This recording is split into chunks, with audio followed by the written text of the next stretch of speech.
Madam President, it's a big pleasure to see you here, to meet you here and to talk to you here in our studio. We all heard a remarkable, your personal story, your biography. You were born in France and now you are leading your country. When you saw Georgia for the first time in your life, was it very different from what you had in your imagination, in your fantasies, in your dreams?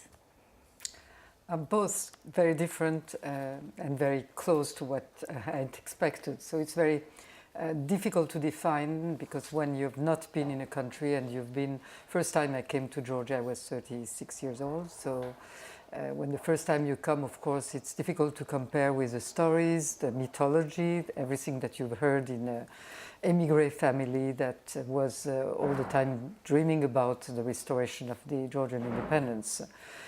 But still, it was that country that I met for the first time.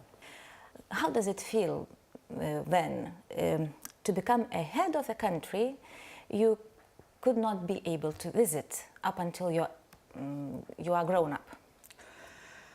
Well, it feels, I don't know, but it means that everything is possible.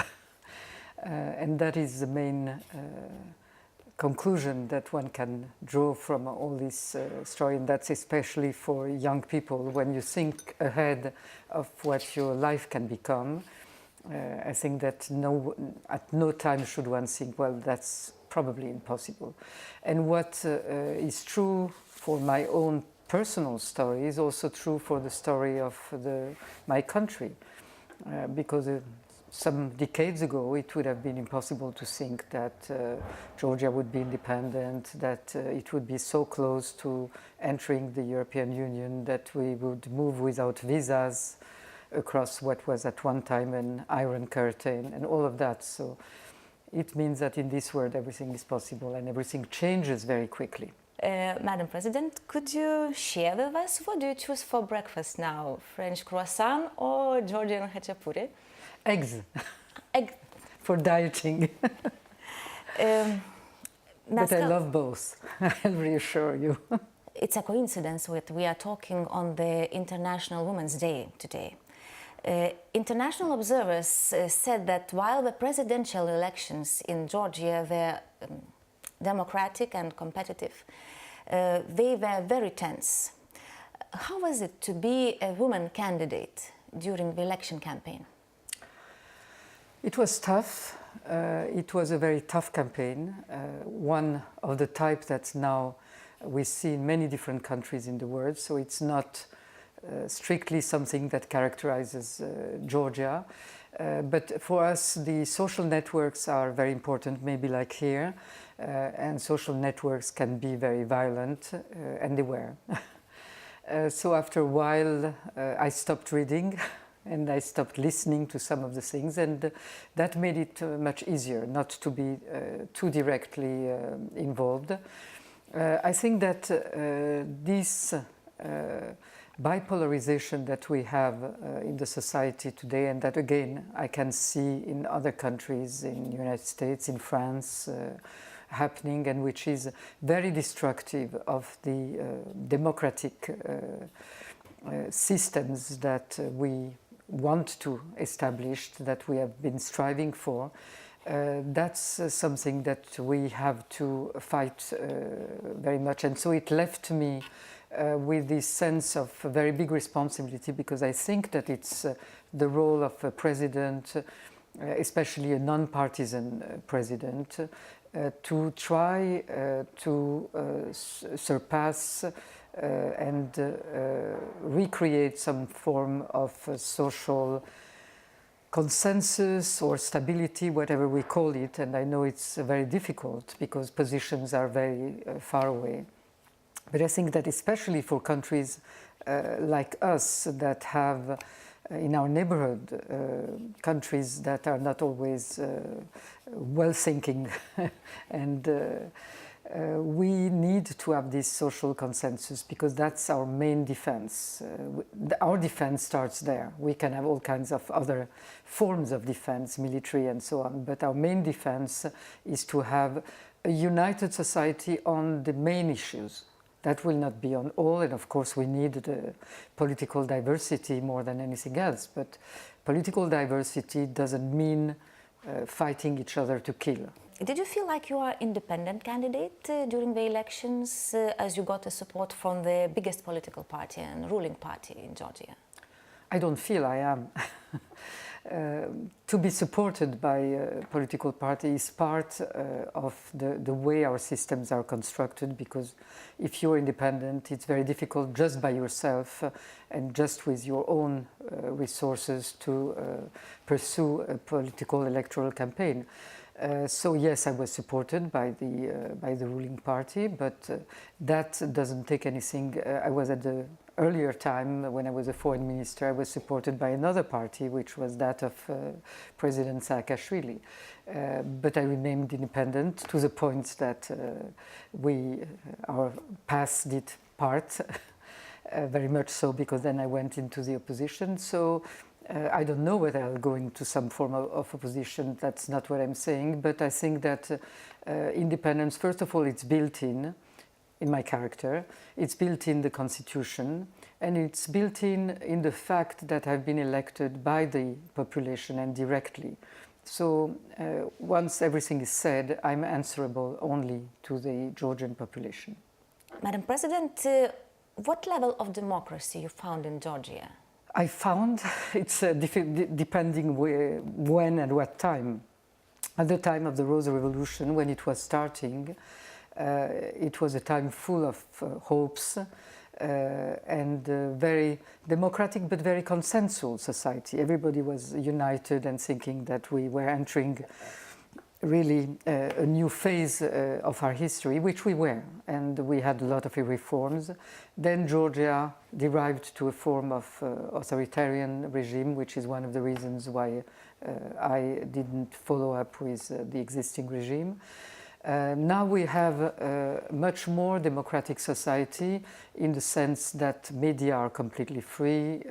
The freedom of expression is total, and as I was saying, maybe sometimes we're getting overboard with this freedom, and so is the social organization of the country and the political organization. Where it's not yet the type of democracy that I would wish for Georgia, I think we need a higher level of political culture. In terms of political culture, we're still somewhere, no longer in the post-Soviet society, but somewhere in the post-post. And not yet out of this political culture of intolerance that is very characteristic of the Soviet system, or the leftovers of the Soviet mentality. It's me and not the others. They have left us with much more individualistic society, intolerant of others, than what we had before. And that is especially destructive, I would say, for the Georgian national identity, because it was based on tolerance. That's our really main characteristic, which we refer to, whether it's religious or historical, with all our neighbors. And proof of that is on our territory, where we have many minorities that were too happy to come and live in Georgia. And if we lose that, we lose a big part of what makes Georgia. So in fact, we are now proposing to enter tolerance into the list of immaterial heritage in the UNESCO. And that is because it's a value that is challenged everywhere, even in Georgia, as I said. So we need to defend this value. We need it for Georgia, we need it for the rest of the world, in a global world. That's a very needed value today. The majority of people in the post-communist world speak Russian language. You do not use Russian language in your... I do not speak. in your diplomatic career. But as a foreign minister of Georgia, you reached that very important deal with Mr. Lavrov on withdrawal of military bases from Georgian territory. Comparing 2005 and these days, after the aggression of 2008, do you think that you can use the same language with Mr. Putin? First of all, I used With Mr. Lavrov, I used English when it was one-on-one and Georgian when we were in official negotiations. And that was fine. I think it was one of the reasons of maybe mutual respect that I did not speak the Soviet unifying language. Maybe it was part, at least, of the atmosphere that was created. But then between 2005 and today, there is a very big difference. We do not have the same Putin, I would say. He was not the same at that time and today.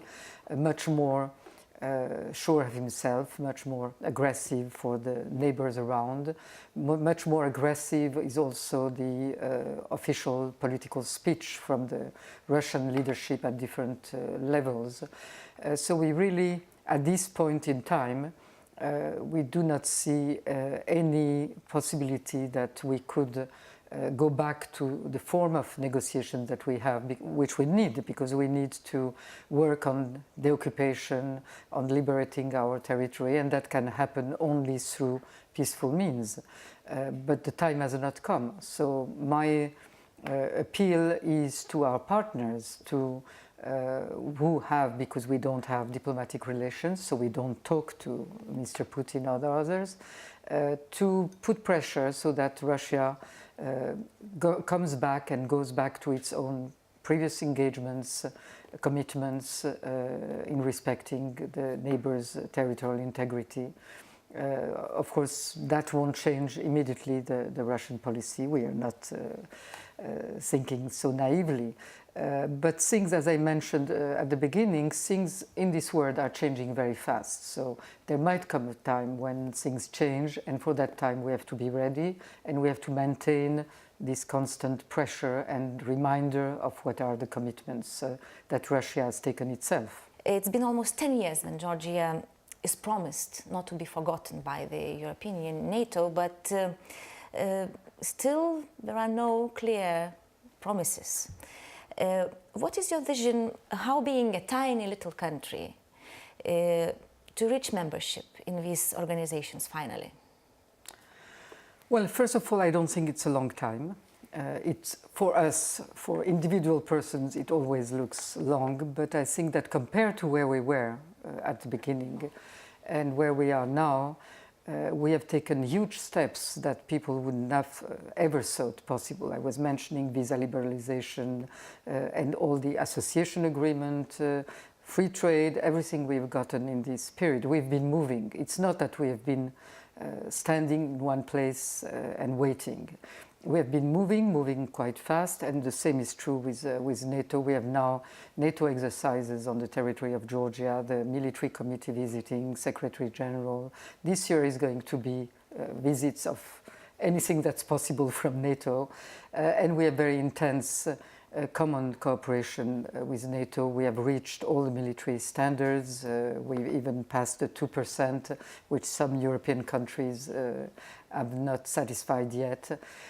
So I would say that our progress has been steady, constant, and what is more important, the fact that, and that was the main policy of Russia that failed, to occupy our territories is not something that will change our determination and our course. So if that was a hope, they might forget about the hope, and they might start thinking that maybe it's better to have neighborly relations. I'm not talking about friendly, but neighborly relations with your neighbors. That is a more constructive for the future attitude, because for us we'll continue. The perspective for Georgia has always been Europe. That's not something new. That's not even something new of the past century. It was Europe before Europe was European Union. So I don't think anything will change this really inner attitude of the Georgians. 80% of the Georgians are supporting European Union today, and NATO 70-something, 75, I think. So, and that is not decreasing. We do not have fatigue in Georgia for European Union.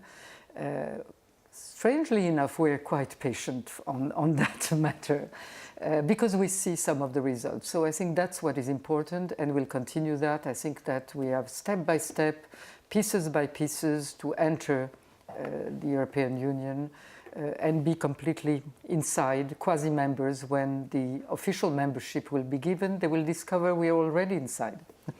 Madam President, do you have an answer? There is a secret of the chemistry between our two nations. I think in this alchemies or alchemical, there are no explanations. But the fact is that I don't know any Georgian that doesn't consider that Lithuania is somehow a natural friend, a friend you're born with. And I hope that Lithuania is feeling the same. We are far apart, but we've gone many similar parallel ways in our recent histories.